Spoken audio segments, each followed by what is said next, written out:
welcome to Urban Insights. I'm Jayashree Guru. I have with me Anupama Reddy from ICRA, and we're talking about data centers. The ICRA's latest report says that all the data that we're consuming, all the shows that we do, all the internet that we're consuming, and so much artificial intelligence driven projects are there. And suddenly there is a boom in the data center business. And Anupama is here to tell us what ICRA's take. First of all, tell us what drives the data center boom. Okay, so if we look at the main drivers for the data centers, so data explosion and data localization, they are paving the way for a data center revolution in India. The low data tariff plans, access to affordable smartphones, adoption of new technologies, and growing user base of social media, e-commerce, gaming, and OTT platforms, these are some of the key triggers for data explosion. These have resulted in India currently having the highest average monthly data usage per smartphone. Further, the improved focus by the government on Digital India to improve online infrastructure, increase digital literacy and penetration, they set the ball rolling for several initiatives leading to unprecedented data explosion. All of these are fueling the demand for data processing and data storage services in India.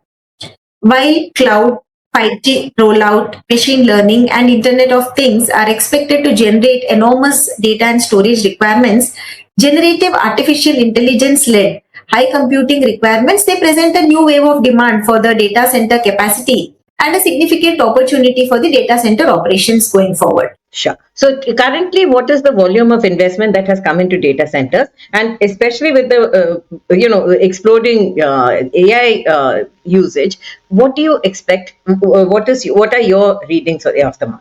So to cater to the increasing demand for the data centers, the Indian corporates, foreign investors, captive have all started investing massively in the Indian data centers. Along with them, existing players are also expanding their capacities. So ICRA expects the India's data center operational capacity to increase to 2000 to 2100 megawatt by March 2027 from the current levels of around 1050 megawatt. This involves investments of rupees 40,000 to 45,000 crore in FY25 and FY26. Further, established DC players and new players which have entered this sector in the last 3 to 5 years, they have a development pipeline of 3 to 3.5 gigawatt to be delivered in the next 7 to 10 years, involving significant investments of around 2 to 2.3 lakh crore rupees. So currently, who are the main data center players, and how many are there? Do you expect this number to increase? So currently there are 5 major data center service providers in our country. They are NTT Global Data Centers, STT Global Data Centers, Control-S Data Centers, SIFI Infinite Spaces, and Nextra. This number has increased to 18 in 2025 from 5 in 2019. So given the demand prospects, we expect a few more players also to enter the market in the medium term. Okay. So, a lot of the data center is dependent on the undersea cabling and its connectivity to land. Are only coastal centers eligible for data centers? So, like you mentioned, some of the key parameters that a DC operator would look for in a location are the presence of landing stations, fiber connectivity, uninterrupted power supply, proximity to tenants' headquarters, and high score on disaster proofing. Mumbai and Chennai, they account for around 67% of the total DC capacity as of September 2024. Coastal cities, they have an advantage of being in closer proximity to the landing stations, which leads to low latency. However, it is one of the many factors, and we see cities like Hyderabad and Pune, they are also witnessing a surge in the DC capacities due to the favorable government policies and close proximity to IT and other clients. So Hyderabad, which used to contribute to around 4% of DC capacity as of September 24, we expect it to increase to around 10% of the total DC capacity by March 2027. So we see some traction that is happening even in the non-coastal cities. Okay. And is low-cost land one big driver of location? It is one of the factors while deciding a location to set up a data center. However, it is not the main requirement. If you look at the overall project cost, land typically accounts for around 5%. So the primary objective of a data center is to be available for 99.999% of the time with minimal annual downtime.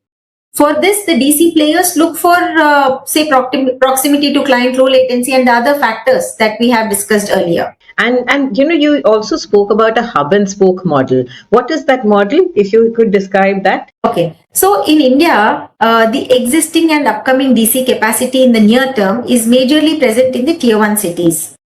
However, the data requirements of the tier 2 cities are increasing because of a decentralized workforce and adoption of new technologies.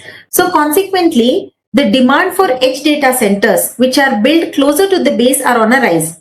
For seamless transition of the data, the main DCs in Taiwan cities, they act as a central data source, that is the hub. And the data is transmitted to various edge DCs in tier 2 cities, that is the spoke. And who are the main investors in these data centers? Is it the users? Are there special entities that invest in data centers? So if we see the top 5 players currently, 3 companies, Nextra, Controllers and Sifi, they are majorly owned by Indian promoters, and the other 2 entity data centers and STT data centers. Government of Japan has stake in NTT, and STT data center is a step down subsidiary of Temasek Holdings, which is owned by Government of Singapore. Also, there are various data centers under construction which are owned by financial investors such as Princeton, Blackstone, Capital, etc. And global players such as Colt, Iron Mountain, Digital Reality, Equinix, Digital Edge, etc. And even domestic players such as L&T and Hiranandani Group. And do you expect that private equities and REITs and so on will invest in DCs? Has that already happened or will that happen? This is an interesting question. Private equity investors are already investing in the Indian data center business. Warburg Pincus, Blackstone, Capital and Bain Capital, they are some of them who have invested in the Indian data center business. So data centers have emerged as one of the top performing asset class in the global REIT market space. India has successfully seen REITs in the commercial, retail and InvITs in the warehousing segment of the real estate. With the strong interest of participants in the Indian data center space, the emergence of DC REITs can be expected, say, in the next 7 to 10 years. So it requires a policy push now, right? It is not on the policy push. It is largely to do with the scale and maturity in the market.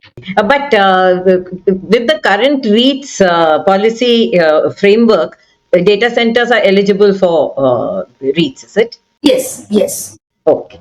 Okay. What are the see, when a DC is there in a large city, the cities are already under stress with water, power, and various other things. So, what are the resources that a data center draws from the local market? The major expense for a data center operator is power and fuel. Power is majorly used towards maintenance of redundancy and multiple cooling paths, and power required for cooling paths alone can equate to as much as 40% of the facility's energy bill. Currently, data center operators source 95% of their entire power requirements through grid. Coming to the water, it is majorly used in the chillers for maintaining the temperature of data centers. However, they are currently being replaced by air chillers. So going forward, the usage of the water is expected to reduce, say, in the medium term. Okay. And do they have sustainability norms? Do they have to adhere to the SDGs? So what the data center players are doing is, first we look at the global picture. So given the ESG considerations for most of the key tenants, the DC players are expected to invest in green power to meet their power requirements. If we see green power as a percentage of total power consumption is around 75% for the top 3 global data center operators. However, as a percentage of total power consumption, it is currently around 5% for Indian DC players. But we expect this to increase to around 20 to 25% by 2028. So there are investments that are happening towards green energy. Okay. And, the budget this time was a very directional budget, right? Budget 2025. Were there any announcements that would push the DC business? So we'll just take a step back and see how the government-related support has come in for the sector. So government introduced Digital Personal Data Protection Bill, which has acted as a game changer for the DC industry in India.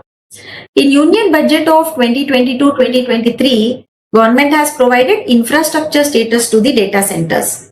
So this has enabled the players to access to long tenure debt at competitive rates and also access to foreign funding through the ECB route. Further, incentives from central and state governments are also supporting the sector.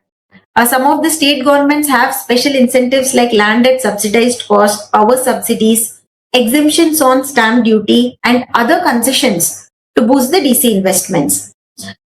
As part of the Union Budget 2025-26, the government's proposal to set up Center of Excellence in Artificial Intelligence for Education, the BharatNet project to provide the broadband connectivity to all Gram Panchayats, and Deep Tech Fund of Funds to provide access to the skilled professionals in artificial intelligence, cyber security, and cloud computing. These will complement the strong growth prospects for the data center sector in India. Okay. And we expect that data centers will then move further and further through the hub and spoke model as it goes into the Gram Panchayats, as it goes into the smaller cities. There will be data centers that will keep propping up across the country, right? Yes, edge data centers also will increase going forward. Okay. Thank you so much, Anupama. That was a pleasure talking to you.